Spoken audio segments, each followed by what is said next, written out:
Prezados ouvintes, barcas com intervalos cada vez mais longos, metrô com um buraco na Gávea que põe em risco toda uma região, linha férrea que enfrenta um problema por dia e linhas de ônibus que muitas vezes só existem no papel, porque na rua ninguém as encontra. Definitivamente não tem sido fácil a vida de quem depende do transporte público no estado do Rio de Janeiro.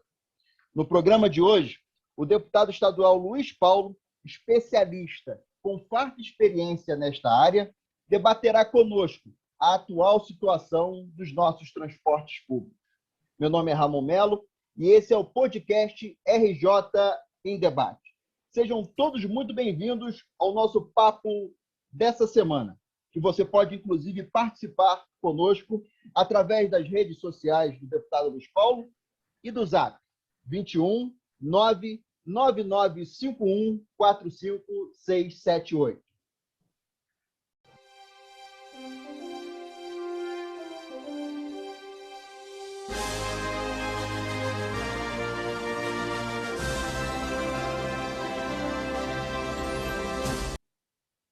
Deputado Luiz Paulo, como tem passado?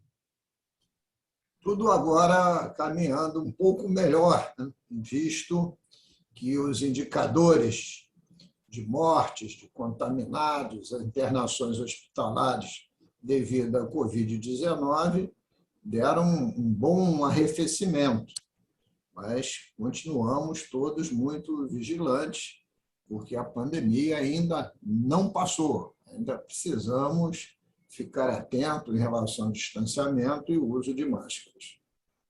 Perfeitamente, deputado. Assim como a pandemia, hoje o nosso papo vai tratar sobre transporte público, que, na verdade, interfere na vida de todos os fluminenses e cariocas. E, para começar, a gente vai falar um pouquinho sobre as barcas. O estado do Rio de Janeiro tem um potencial hídrico enorme, mas cada vez mais está pior esse transporte marítimo no nosso estado. Essa questão, esse problema que tanto afeta os cidadãos que precisam transitar entre Niterói, Rio e Paquetá. O que é possível, deputado, na sua visão, que poderia ser feito no sentido de mitigar um pouco desse problema? Ô, Ramon, a concessionária que explora a ligação por barcas Rio-Niterói, Rio-Paquetá, ela já não tem mais nenhum interesse nessa concessão, visto que é uma concessão que está lhe dando prejuízos. Para manter essa concessão, ela espaçou de uma maneira alarmante as viagens de barca para diminuir os custos e, por via de consequência, os prejuízos. Está sofrendo com isso a população de Niterói, São Gonçalo, a população da cidade do Rio de Janeiro e, principalmente, os habitantes da ilha de Paquetá. Qual seria a possível solução? Não adianta querer insistir com uma concessionária que não quer mais ficar na concessão, até porque falta pouquíssimo tempo, salvo eu de memória, 2023, essa concessão está extinta. Então, competiria ao governo do Estado, via Secretaria de Transportes, fazer uma nova licitação para que tivéssemos um novo concessionário diante de um edital que definisse, né, a periodicidade das viagens entre Rio e Niterói ao longo das 24 horas, como também para Paquetá.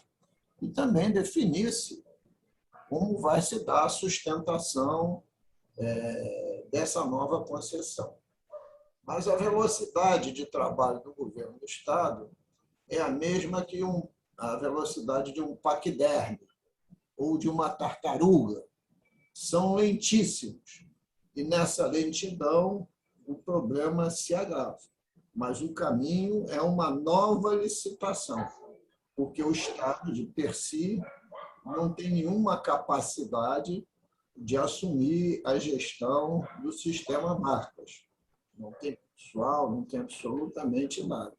Então, volto a afirmar, é dar velocidade e contratar, via licitação, uma nova concessionária.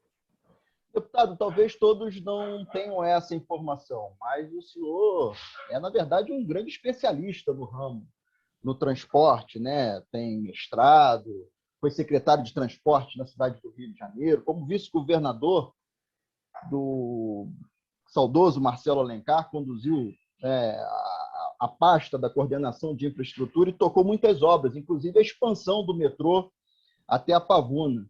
Uma situação hoje lamentável que existe no nosso estado, na questão de metrô, é o metrô da Gávea, deputado. Essa obra que está paralisada e põe em risco toda essa região. Situação que está acontecendo ali, deputado? Ô, Ramon, veja, o governo do estado, hoje em dia, não pode nem alegar falta de recursos, né? Porque ele tem um planejamento de 5 anos de investir 17 bilhões de reais.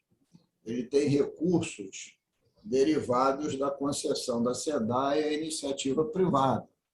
E também tem recursos do Tesouro derivados da própria arrecadação do ICMS, tanto para esse final de ano de 21, quanto no orçamento de 22, que não é um orçamento deficitário, é um orçamento em que as receitas e despesas empatam e estão na ordem de 87 bilhões.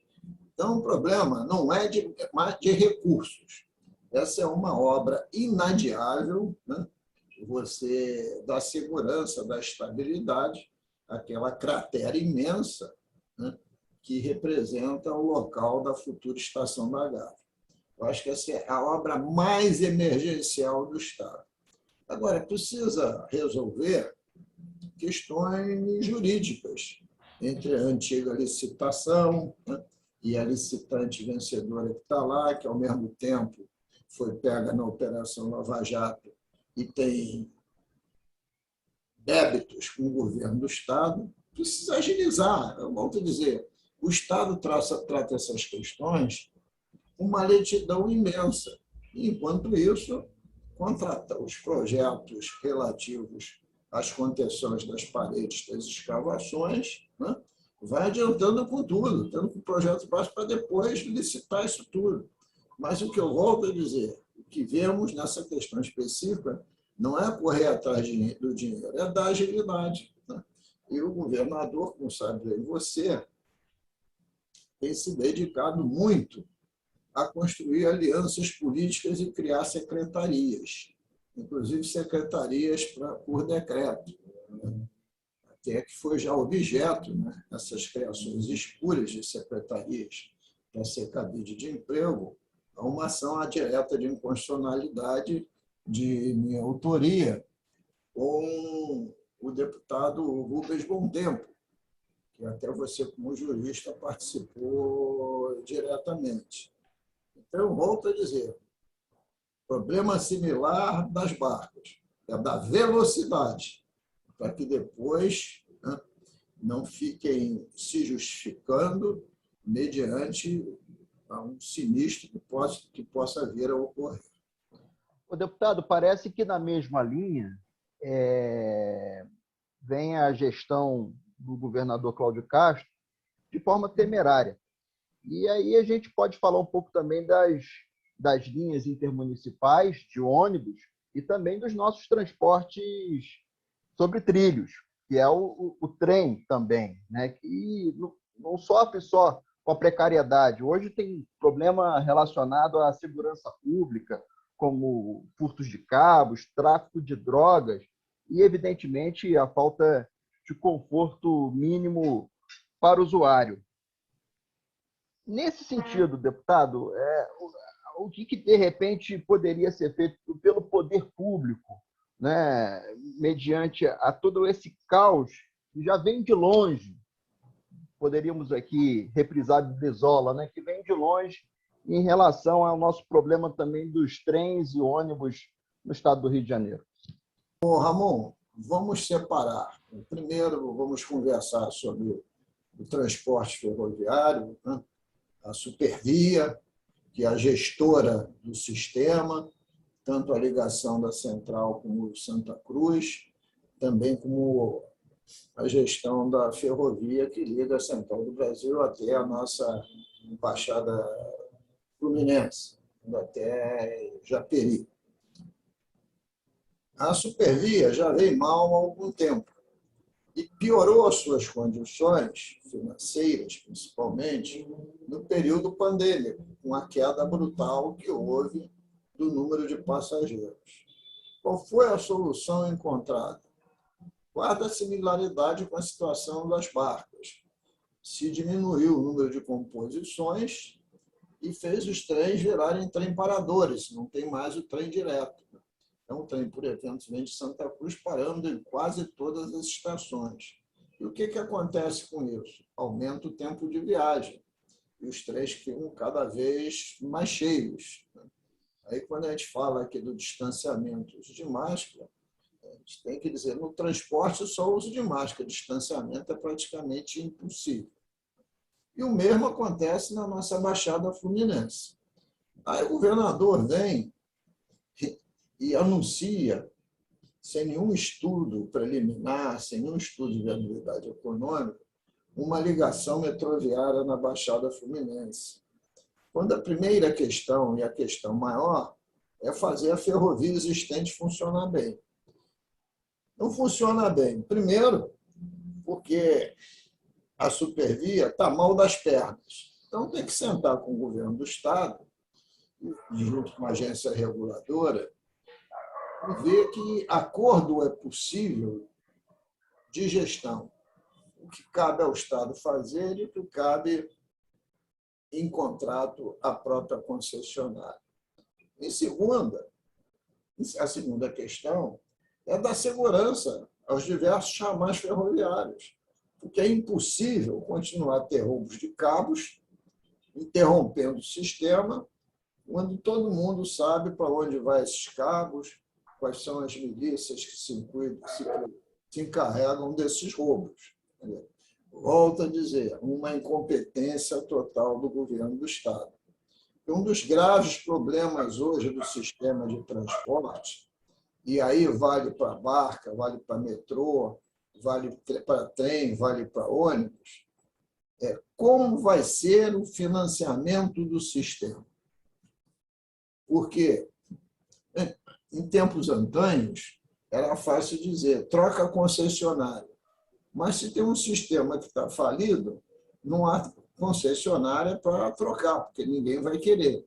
Então, tem que ter uma equação que entre os entes federativos e a própria iniciativa privada, que está até uma PPP, para ter um novo modelo de gestão. Eu sei que o governo do Estado começou a fazer uma negociação com a Supervia em relação à questão do seu contrato de concessão, mas ainda está em fase inicial. A própria Assembleia Legislativa, a deputada Lucinha, pediu uma abertura de CPI sobre esse tema, que já foi aprovada no Parlamento, está se aguardando os líderes dos mais diversos partidos indicar os membros dessa CPI. Então, essa é a questão do transporte ferroviário. Para o transporte intermunicipal por ônibus, esse é um problema maior ainda, porque depois da Operação Lava Jato, que atuou muito firme em relação aos desvios de caminho, a corrupção que existia na FETransport,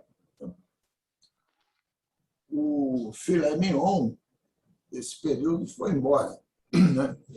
Filé mignon do dinheiro das passagens dos usuários. E essas linhas, hoje, muitas têm sido devolvidas, as outras estão em solução precárias, e também não tem uma equação para isso. Então, não há como você não ter um estudo sério, né, que não vale só para a região metropolitana do Estado do Rio de Janeiro, vale para o Brasil inteiro, de como vai ser o financiamento do sistema de transporte. Agora, nós não temos estratégia nenhuma na União, nem nos governos do Estado, está-se com... Eu considero que o sistema de transporte é uma bomba relógio com data para explodir. E volto a afirmar, está todo mundo muito lento na busca dessa solução. Eu fico aqui, o Ramon, muitas vezes indignado, porque vejo o governador Cláudio Castro falar que uma das soluções para o nosso Estado é a logística. Eu nunca vi um Estado ter logística com um sistema de transporte deficiente. Tá, mas vamos recuperar estradas, vamos repavimentar. Olha, isso é importante? É, mas isso não recupera a logística de transporte. A gente aprende, quando estuda transporte, que é o transporte que viabiliza a produção. Com a precariedade que está o sistema como um todo, evidentemente, a produção fica altamente prejudicada. E com preço, praticamente R$ 8,00 o litro de gasolina, com a ascensão do preço do diesel, o transporte coletivo sobre rodas, né, evidentemente, assume um papel devastador para aumentar o tamanho da nossa inflação. Uma crise energética que nós estamos vivendo e a bandeira vermelha complica sobremaneira a situação das concessionárias que exploram o transporte sob trilho. Pelo transporte sob trilho também vive de energia elétrica e o preço está na estratosfera. Então, você veja, Ramon, como tudo isso está desconectado. E nós temos um presidente da República que todo dia briga com alguém sobre um determinado tema, não há planejamento estratégico na União, não há planejamento estratégico no Estado. Era essa palavra que eu iria questioná-lo agora, deputado. Talvez isso se resume à falta de planejamento, que é algo que o senhor tem colocado muito bem nas discussões que tem feito, que é exatamente a elaboração de um plano de desenvolvimento econômico e social para o Estado do Rio de Janeiro, com uma visão também um pouco mais generosa até para a região metropolitana. Para concluir, deputado, essa é a palavra que falta, planejamento? Sem dúvida nenhuma, Ramon. Você veja, a região metropolitana até construiu, lá no governo Pezão, um plano diretor para a região metropolitana. Mas, evidentemente, que ninguém construiu, nem o governo atual, um plano estratégico de desenvolvimento econômico e social que o plano diretor fizesse parte. Se você abre o orçamento de 2022, você vai encontrar lá alocado, salvo erro de memória, uns 65 milhões de reais, o Instituto Metropolitano contratar um plano diretor de saneamento.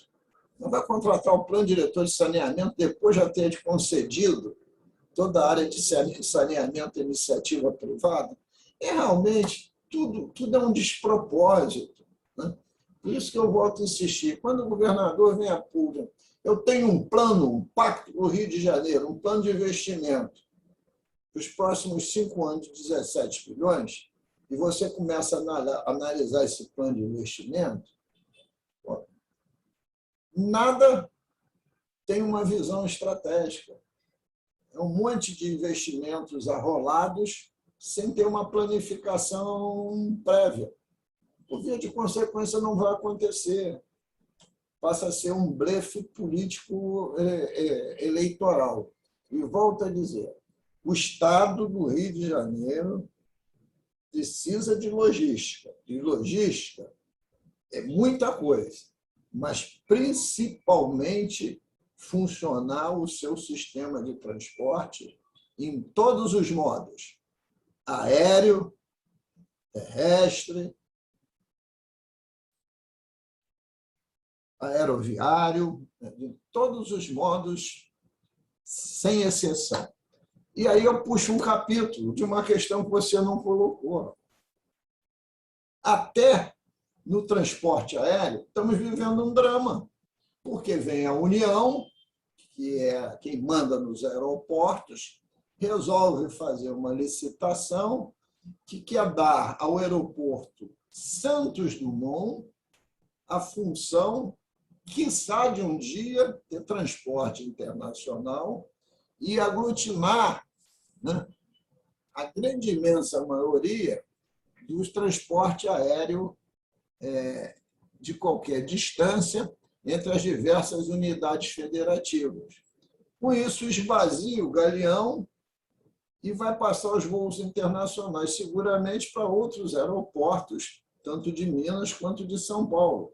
Quando o aeroporto internacional do Galeão tem que ser um hub, tem que ser o ponto que integre os voos internacionais e as conexões de voo local, de voo entre as nossas unidades da federação. O projeto correto é o aeroporto internacional, como diz o nome do Galeão, ter os voos internacionais e as conexões. E o Santos Dumont ter somente alguns voos domésticos no raio de 500 quilômetros em torno do Santos Dumont, abrindo exceção para a ligação com a capital do nosso país, que é Brasília, que está a mais de 500 quilômetros, praticamente a 1.000 quilômetros.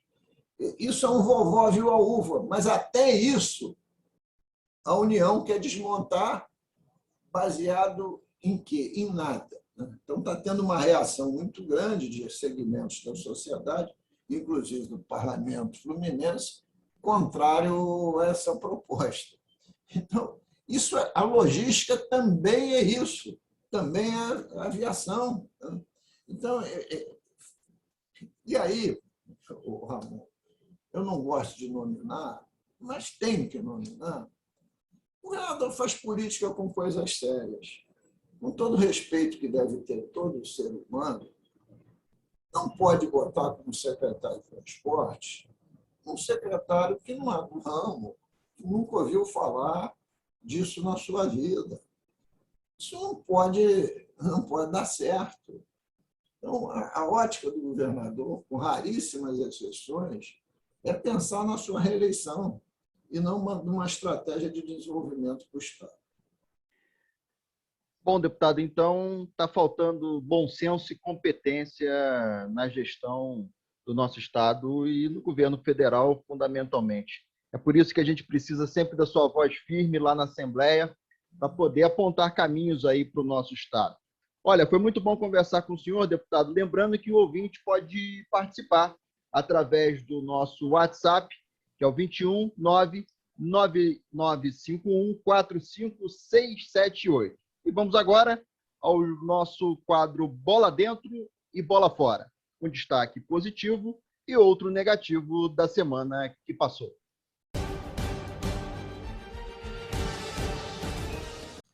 Bola fora da semana vai para a não participação do presidente Bolsonaro na reunião ambiental intitulada COP26.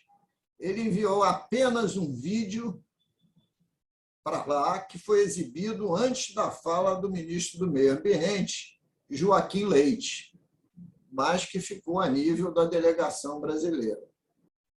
A primeira reunião da Conferência das Nações Unidas sobre Mudanças Climáticas, intitulada COP, aconteceu no ano de 1995. E essa chama-se COP26, porque é a 26ª reunião. Essa COP26 está sendo realizada em Glasgow, na Escócia, e se estende até 12 de novembro. O Brasil é o 6º maior emissor de gases do planeta. Os maiores emissores de carbono do país é verificado pelo sucessivo desmatamento, principalmente pelo corte ilegal de árvores e pela agropecuária. Juntos, os dois somam quase 70% das emissões de carbono do país. Este processo de desmatamento acarreta vários fatores que se somam à complexidade das agressões ao meio ambiente. A perda da biodiversidade, o empobrecimento do solo, a emissão de gás carbônico na atmosfera e as alterações climáticas e erosões. Alterações climáticas que cada vez mais estamos sentindo em cada uma das unidades federativas. Agora, o Brasil, através do seu ministro, anunciou nova meta climática, um aumento de redução das emissões até 2030. E aí nos perguntamos, é possível acreditar em algum compromisso do governo Bolsonaro, visto que corta verbas para a ciência, para a pesquisa e bate recorde de desmatamento? Então, é dentro desse clima, que infelizmente se altera a cada minuto, que o Brasil se coloca como uma nação muito mal vista, né, nas discussões ambientais do mundo, quando deveria ter uma posição de vanguarda. Porque eu volto a dizer, sob o ponto de vista ambiental, somos todos passageiros do mesmo barco. Ou vamos nos salvar juntos, ou vamos naufragar. A bola dentro dessa semana é para a campanha intitulada Novembro Azul, que nos lembra o mês mundial de combate ao câncer de próstata, promovendo a conscientização sobre os cuidados com a saúde, em especial, volto a reafirmar, né, na prevenção ao câncer de próstata. O câncer de próstata é a causa de morte de 28,6% da população masculina, que desenvolve neoplasias malignas, isto é, câncer. A única forma de garantir a cura do câncer de próstata é o diagnóstico precoce, porque com diagnóstico precoce você pode cuidar desse câncer, ou cirurgicamente, ou muitas vezes até com algum nível de radioterapia.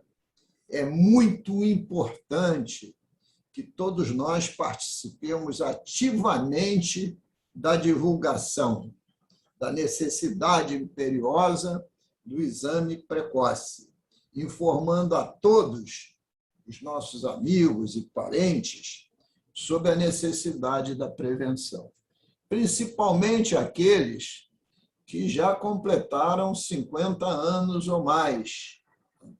É necessário procurar um urologista, né, na rede pública, aqueles que puderem na rede privada, mas todos precisam fazer o diagnóstico preventivo, isto é, a ida anual ao urologista.